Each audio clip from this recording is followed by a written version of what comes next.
vuelvo a poner a grabar porque no lo puso. Sí, ya. Entonces, continuando con esta relación, con esta definición que nosotros ya habíamos entrado a evaluar, teníamos que el esfuerzo cortante, ¿sí? Nosotros lo podemos establecer de esta forma, ¿sí? Para cada una de las secciones, ya sea la sección horizontal, o, perdón, la sección vertical o la sección horizontal, nosotros lo podríamos calcular en función de sus espesores. No obstante, nosotros también podríamos, perdón, calcular el momento de inercia de la siguiente forma, o el momento polar de inercia, como 4 veces el área promedio por la integral, ¿sí? En este caso, pues la integral, ¿a qué sería igual? Pues tú tendrías que tomar un pequeño elemento diferencial de S en cada sección y ese pequeño elemento diferencial relacionarlo con, con respecto a a su espesor. Entonces, aquí, ¿qué es lo que nosotros vamos a tener? El área media que nos define el perímetro medio, ¿sí? En función de la sección transversal. Entonces, ¿qué es lo que inicialmente tendríamos? Esta cara o que esta longitud es paralela a esta, tenemos dos veces, tanto la vertical como la horizontal, veces la integral ¿de dónde? La integral de 0, en este caso, hasta h, de su correspondiente espesor, de su arco, elemento diferencial de S, sobre el espesor que nosotros estemos trabajando, que en este caso sería T1, más nuevamente los dos veces que tendrá esto evaluado entre 0 y B del arco con relación a T2, ¿sí? Y esto será igual, entonces ya después de resolver aquí la integral factorizando este 2, vamos a tener que primero que todo, que este espesor es constante, lo puedo sacar de la integral, haciendo la integral y haciendo la evaluación, tendríamos que sería h sobre T1 más b sobre T2. En ese sentido, ya después de relacionar, ¿sí? Nosotros podemos establecer, ¿sí? Esto sería dos veces eh, h por T2 más b por T1 sobre T1 por T2, ¿sí?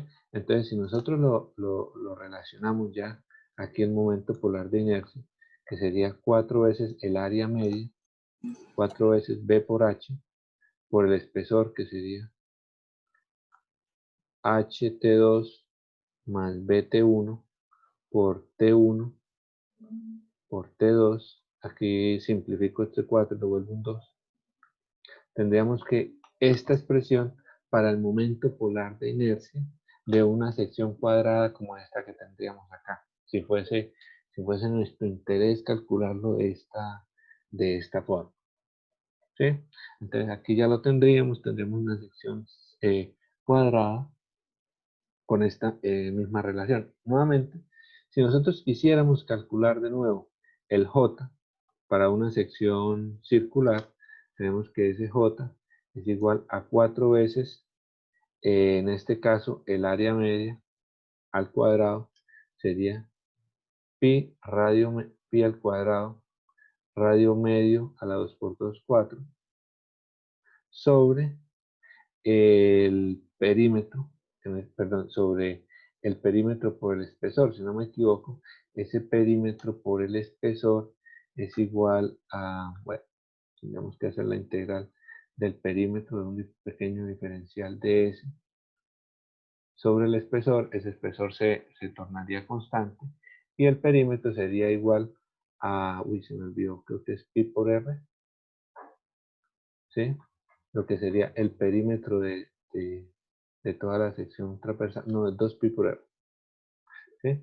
Entonces aquí simplifico este con este radio se iría aquí con esto, y tendríamos que esto sería, bueno, y aquí nos faltó, creo que, me comí el espesor, sobre el espesor, este espesor iría para la parte de arriba, simplifico, tendríamos que esto sería 2 pi, radio medio, en este caso al cubo, por el espesor. Y esto es exactamente igual a aquello que nosotros ya habíamos definido anteriormente, que era 2pi por radio medido al cubo por el espesor. Entonces vemos que existen varias formas de poder nosotros calcular también ese J. ¿Sí? No obstante, a nosotros lo que nos interesa es la condición de los esfuerzos máximos. ¿Sí? No sé si alguien tenga alguna duda. Y esto que yo les acabé de mencionar es única y exclusivamente para paredes delgadas cerradas. ¿Sí?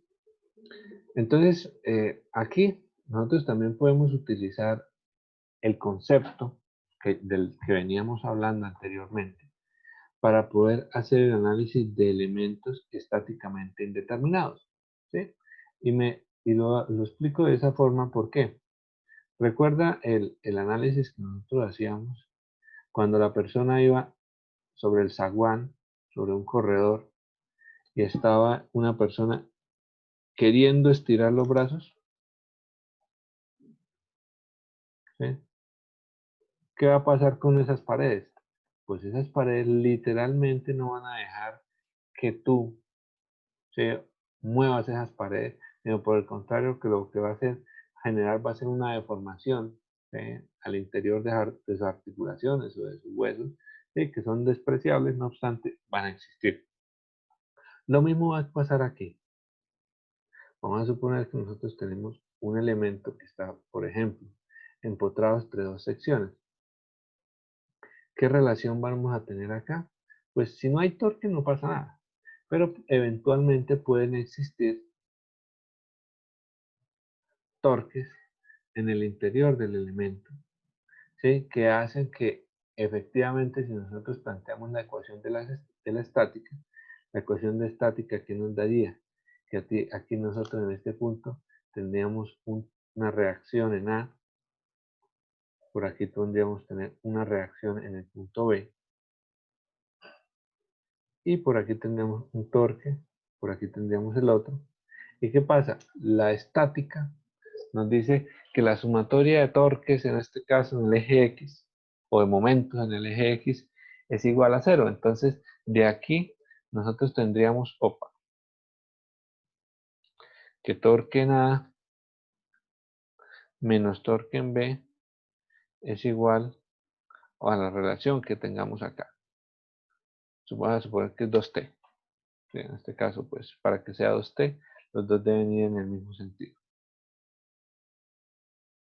¿Sí? Entonces tenemos una ecuación de la estática y dos indeterminaciones, entonces, y dos interrogantes, entonces dos variables. ¿Por qué 2T, profe?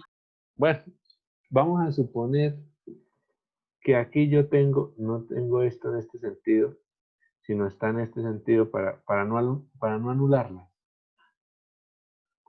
Por aquí tengo un T y por aquí otro T. Entonces tendríamos este diagrama así como lo tendríamos. Tendríamos torque en A, no, sería menos 2T. ¿Sí? Menos 2 veces el torque. Entonces la ecuación de la estática, producto de la sumatoria de momentos. ¿Sí?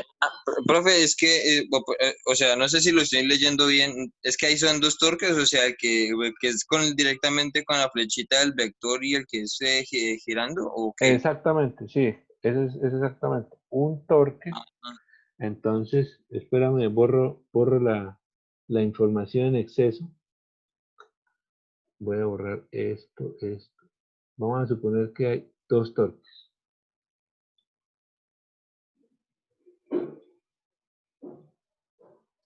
Que nosotros tenemos un torque por acá y hay otro torque por acá, ¿sí? Dos torques que están siendo aplicados en cualquier punto, o pueden ser más torques incluso, ¿no? ¿Sí?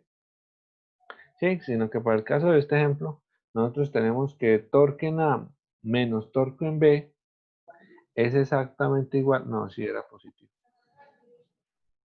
a 2 veces el torque. ¿Sí? En ese caso, la sumatoria de los torques en X. ¿Sí? Que eso es lo que estaríamos literalmente haciendo. Nosotros lo que tendríamos acá, tendríamos una incógnita, dos incógnitas y una ecuación. Entonces estamos hablando que tenemos un problema estáticamente indeterminado. En ese sentido, ¿cómo plantearíamos nosotros la ecuación de compatibilidad? Sí, la ecuación de compatibilidad está relacionada a que la rotación, ahí creo que alguien tiene el micrófono El abierto. compañero Juan que apague el micrófono. Listo, ya, a las malas. Listo, entonces, ¿qué tendríamos? Que la rotación entre los dos extremos, en este caso el extremo A y el extremo B, entre A y B, tiene que ser igual a 0. ¿Sí? ¿Por qué? Porque estas restricciones o las condiciones asociadas al contorno del problema necesitan garantizar que ese ángulo, ¿sí? Que mejor dicho, que el elemento entre esos dos obstáculos no se deforme. Sí, eso es lo que nosotros tendríamos básicamente. Entonces, en ese sentido, ¿qué es lo que nosotros plantearíamos? Sí, dado que hay presencia de torques en secciones, por ejemplo en la sección C, esta que estoy planteando aquí, y la sección D, nosotros podemos o sabremos que el ángulo entre A y C y ese ángulo entre C y D y el ángulo entre D y B, todos estos tres ángulos entre este punto y este punto, entre este punto y este otro punto, y este punto y el otro extremo, o sea, esos tres ángulos, la sumatoria de esos tres ángulos es la que debe ser igual a 0. Entonces, ahí nosotros estaríamos planteando la condición de compatibilidad para poder garantizar esa condición de indeterminación, así como lo planteábamos en análisis de estructuras estáticamente indeterminadas por carga axial. En este caso, particularmente, ya vamos a entrar a resolver un problema un poco más amplio. Sí, en este caso, todos los torques internos y todas las reacciones se pueden obtener del diagrama de cuerpo libre, las ecuaciones de equilibrio. En este caso, tenemos dos incógnitas, una ecuación, esto era lo que decíamos, una indeterminación de orden 1, luego necesito una ecuación de la deformación que estaría planteada acá para garantizar esta relación.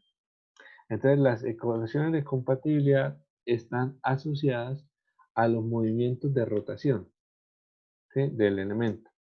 En este caso sería la primera ecuación, el equilibrio ¿de qué? De la estática. Las ecuaciones de compatibilidad, lo que serían los análisis de las deformaciones, en este caso, sino, este es otro ejemplo.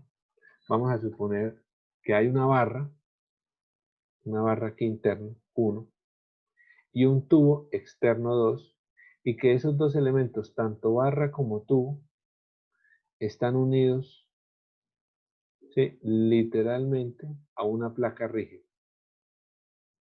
¿Sí? Entonces, ¿qué es lo que pasa? Al estar girando o al estar los dos sometidos a la acción de una placa rígida, aquí estaría en la parte exterior, estaría el tubo, y en la parte interior estaría la barra. ¿Sí? ¿Qué pasaría cuando esos dos elementos giren producto del torque que está siendo aplicado acá? Entonces, cuando aplique ese torque, ¿qué va a pasar con ese ángulo? El ángulo en este caso, fijémonos que a diferencia del caso anterior, aquí la relación de compatibilidad va a ser un poco diferente. Porque aquí estoy diciendo que este torque externo, primero que todo, cuando analice o haga el diagrama de la estática, ¿qué voy a tener? Que ese torque externo, que va en el otro sentido, ese torque externo me generará un torque que va en el otro sentido para cada una de las dos, uno para la barra y el otro para el tubo. ¿Sí?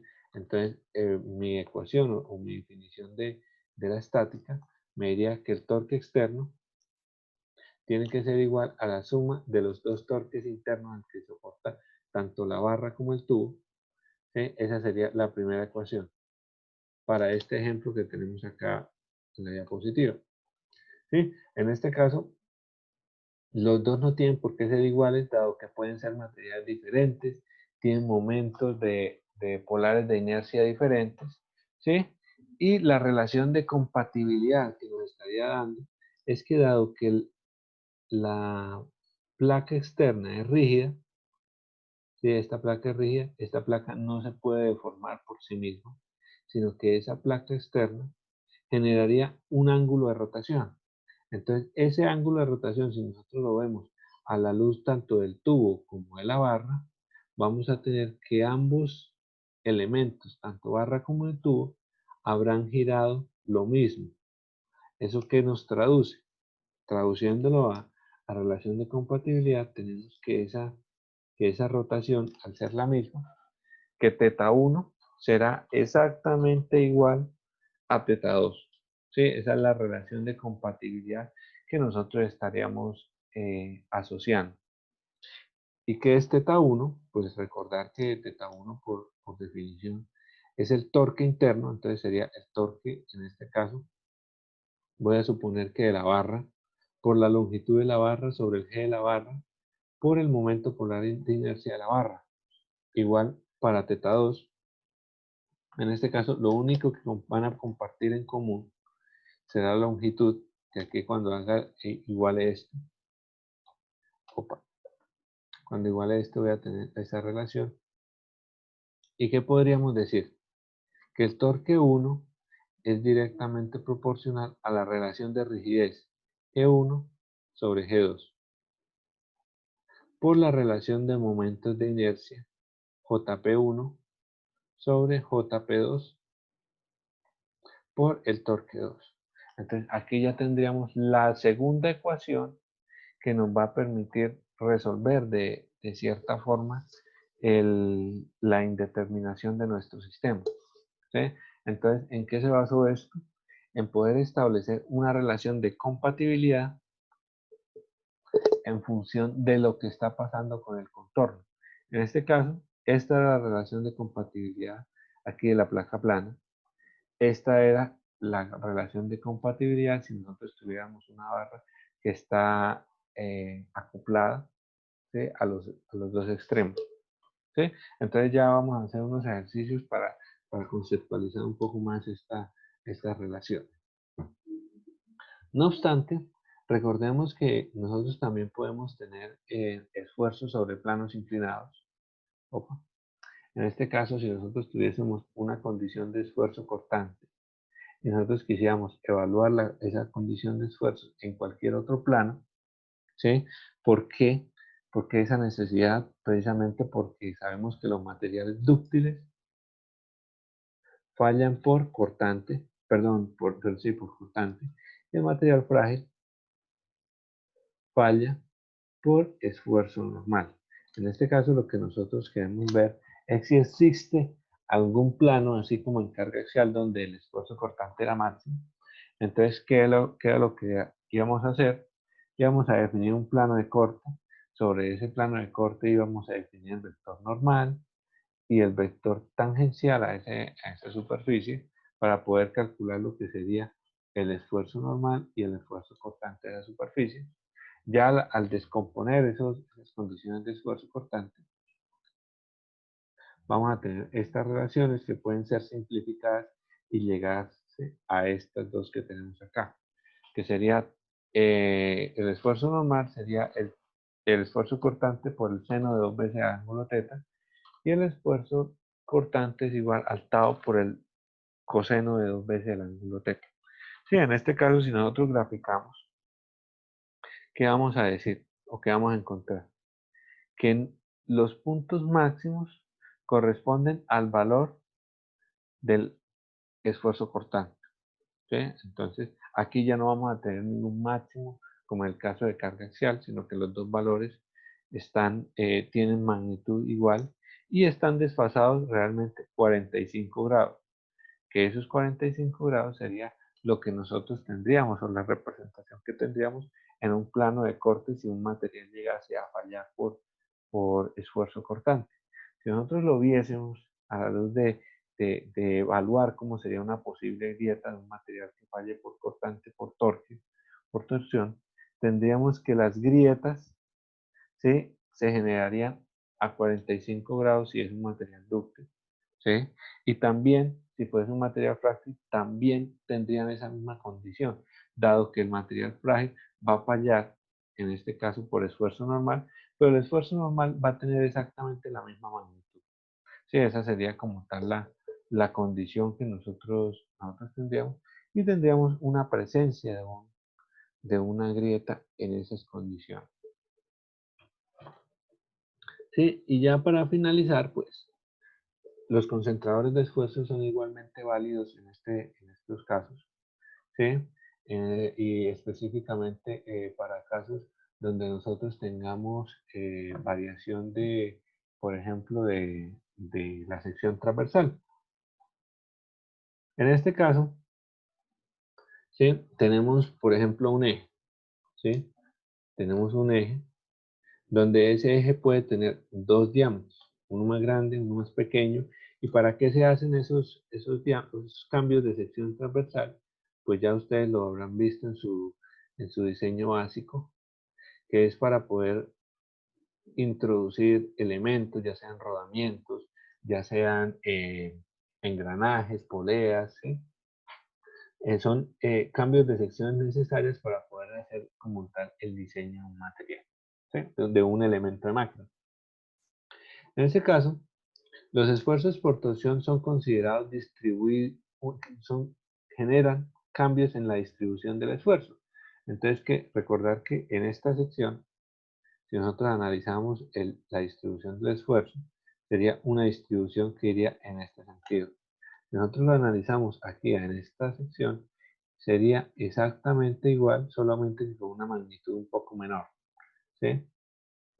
En ese sentido, ¿sí?, si nosotros quisiéramos saber qué pasa aquí en las inmediaciones de un cambio de sección, pues nosotros tenemos que entrar a evaluar esas condiciones. Recordar que según el principio de San Venant, esa relación nos decía que aquí en estos extremos, ¿sí?, era normal, ¿sí? Entonces, y que esos concentrados, o que esta distribución de esfuerzos es válida siempre que no existan cambios abruptos en la forma de la barra, sin agujeros, ranuras, escalones, cambios de sección, en fin, ¿sí? Los efectos de una concentración de esfuerzos están confinados a una pequeña región alrededor de la discontinuidad. Como lo decíamos en el principio de San Venant, lo reconocemos, no obstante, lo trabajamos diferente. ¿Sí? En este caso, aquí tendría la distribución de esfuerzos si yo hiciera un corte aquí, y la distribución de esfuerzos si yo hiciera un corte acá. Serían las dos correspondientes visiones. Ahora bien, lo que yo tendría aquí en el centro es un cambio de esa sección, y ese cambio de esa distribución estaría definido por el factor de concentración de esfuerzos, el cual va a depender del radio de curvatura que se tenga aquí al momento de hacer la entalladura, al momento de hacer el mecanizado. Entonces, en función de ese radio, ¿sí?, ¿sí?, hacemos la relación radio de curvatura, en este caso sobre el diámetro menor, ¿sí?, para tener esta relación, el orden de las abscisas, y la relación diámetro 2 con diámetro 1 para poder relacionar, en este caso, supongamos que tenemos un radio muy grande, perdón, muy pequeño, para poder definir un punto, y que tenemos una relación de diámetros de 1.1 o incluso 1 a 1.2, ¿sí?, que sea un 20% más grande el otro esquema, ¿sí? Bajo esas condiciones, nosotros ya tendríamos aquí, yo diría que el valor del concentrador de esfuerzo sería alrededor, esto es 1.75 como 1.6, siendo así exagerado, ¿sí? Entonces, con este concentrador de esfuerzos, es el elemento con el cual nosotros tendríamos el factor de amplificación, digamos así, que sería en este caso el 60% más de lo que soportaría la condición de esfuerzo nominal, en este caso sería el esfuerzo máximo. ¿Y dónde se ocurre ese esfuerzo máximo? Pues ocurriría en la sección mínima, la sección más pequeña, que en este caso ese esfuerzo cortante, perdón, es igual a 16 veces el torque sobre pi diámetro al cubo. ¿Sí? En este caso es el diámetro menor, el diámetro de la sección más pequeña al cubo, y con esto nosotros ya podríamos calcular el valor del cortante máximo con el cual nosotros haríamos el diseño. ¿Sí? Esa sería como tal la relación o el manejo que nosotros podríamos darle a estos análisis. ¿Listo?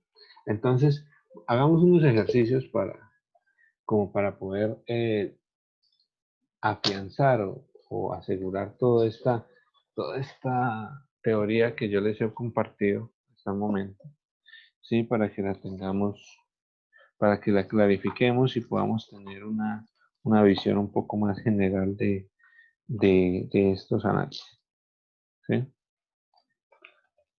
Aquí tengo un ejercicio. Sí, este.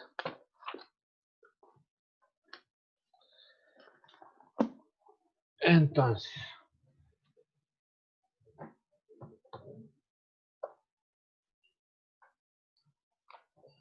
vamos a suponer, ¿sí? En este caso, que vamos a tener una barra maciza. ¿Sí? Una barra maciza con las siguientes características.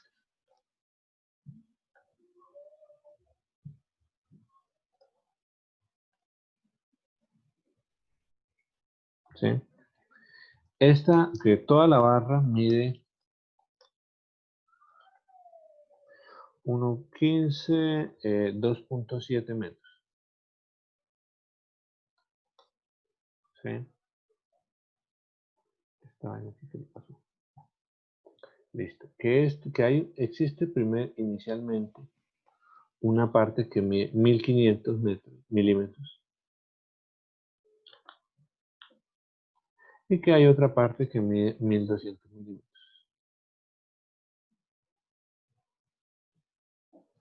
Que en esta primera sección yo tengo un torque uniformemente distribuido.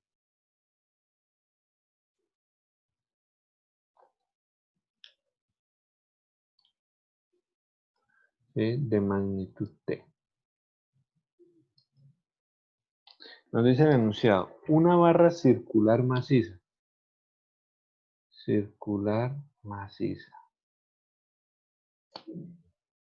Está empotrada en ambos extremos. Entonces, aquí lo que les decía en la condición de empotramiento. En ambos extremos. Y sometida a una carga constante de 630 newton metro sobre metro. Hay un torque distribuido con esas condiciones. Como se indica en la figura, si el esfuerzo cortante permisible, sigma admisible, es de 70 megapascales y el módulo de torsión G de 80 gigapascales y la relación diámetro 1. Entonces en ese caso pues es un poco diferente el problema. Que en este caso pues nos están indicando que esta sección es de otro diámetro. Esta es la sección que tiene diámetro 1 y esta es la sección que tiene diámetro 2.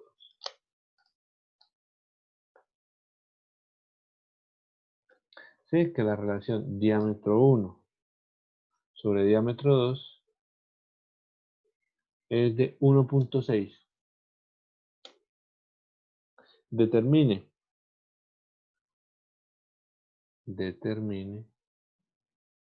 diámetro 1 y diámetro 2. ¿Cuántos son esos valores? Y el ángulo de torsión en el punto B. Entonces le voy a poner nombre a esto. El punto A, el punto B que estaría por acá y el punto C. ¿Listo?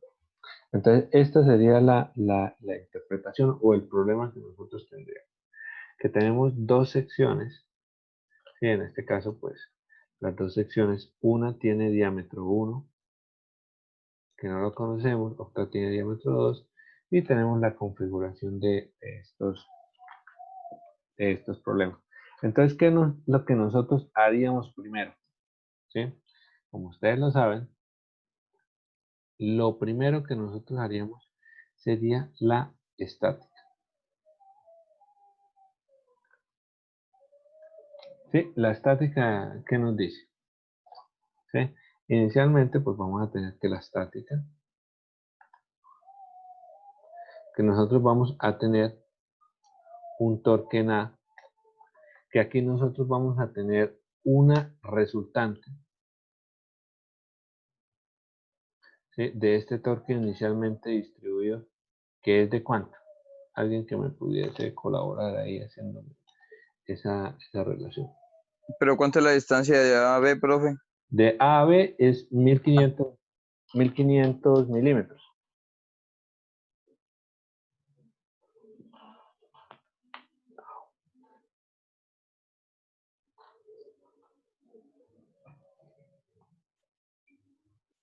Entonces, si no me equivoco, este torque o esa resultante sería 630 newton por metro por 1.5, ¿cierto? Que sería lo mismo como si nosotros estuviéramos calculando una carga uniformemente distribuida.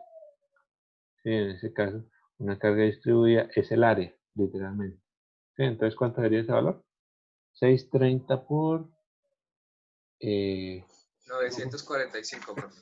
945. Entonces, aquí tendríamos 945 newton metro, actuando en el centroide de esa sección transversal. Estaría actuando acá. Y aquí, dadas las condiciones, tendríamos un torque también en el punto C.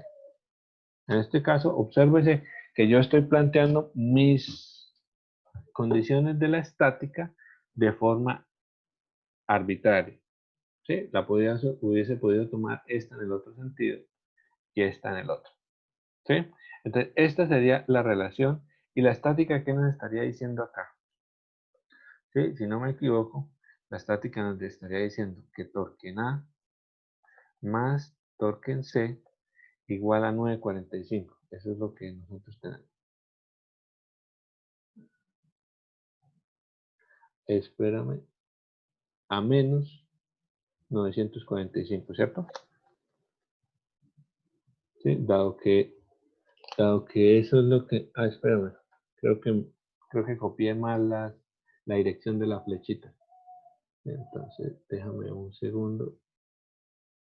Cambio esa dirección de esas flechas. Porque si no, no me irá a dar. Y con los cálculos que tengo.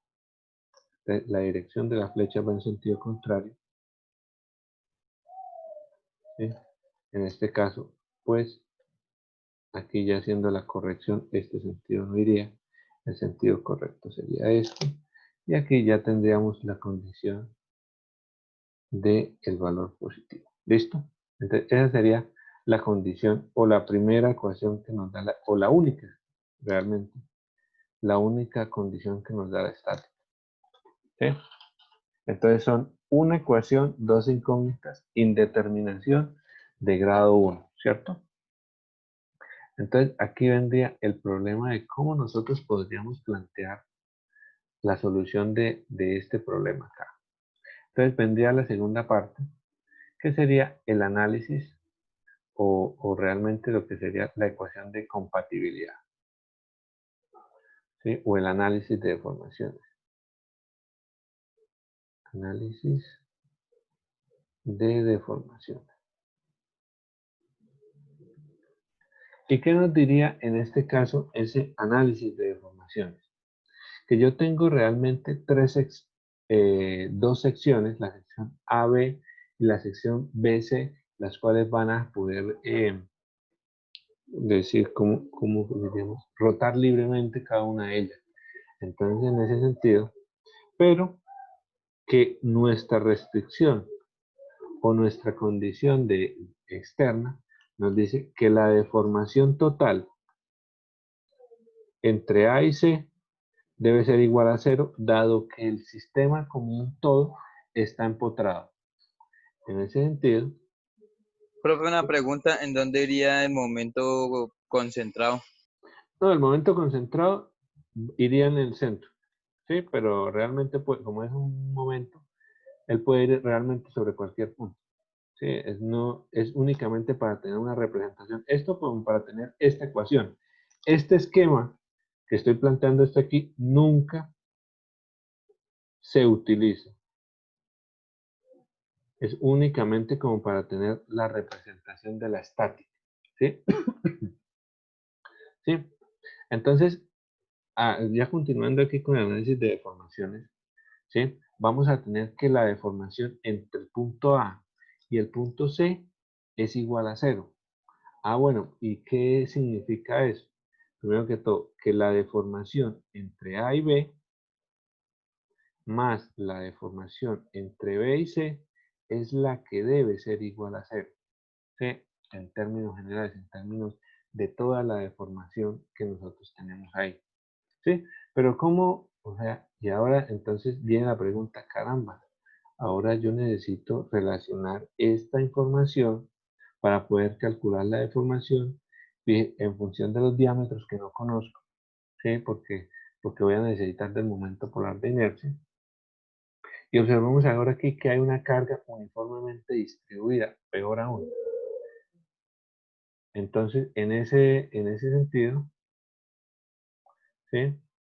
Vamos a tener lo siguiente. Voy aquí a graficar lo que sería nuestro eje.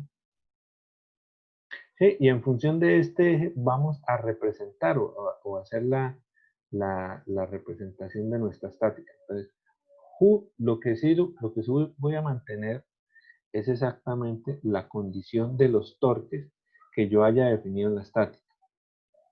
¿Sí? Entonces voy a poner aquí mi eje, voy a poner aquí mi torque A, por aquí mi torque en C, y aquí el torque que sí yo tengo, que es el torque que está uniformemente distribuido. Para Profe, poder, una pregunta, qué pena señor, interrumpirlo. Digamos, usted ahí no sabe, aún con esa ecuación de la estática, usted no sabe si el torque A sea positivo o negativo, o el torque C no, tampoco sabe, ¿no? yo no sé, hasta este momento no sé nada. Lo único que sé es esto, que estos torques que yo he planteado aquí, ¿sí? Que estos torques que yo planteo en este esquema, deben garantizar o tener la misma dirección de lo que yo planteé en la estática. Es lo único. ¿Sí? En ese sentido, planteemos cuál sería el diagrama de carga de este elemento, así como lo he planteado. ¿Sí? Profe, qué pena, ¿será que podría mostrar el sentido de la carga concentrada? Es que, ¿usted la Está, cambió o...? sí, sí, yo la cambié. Está hacia abajo. Qué ¿Sí? pena. No, tranquilo. Listo.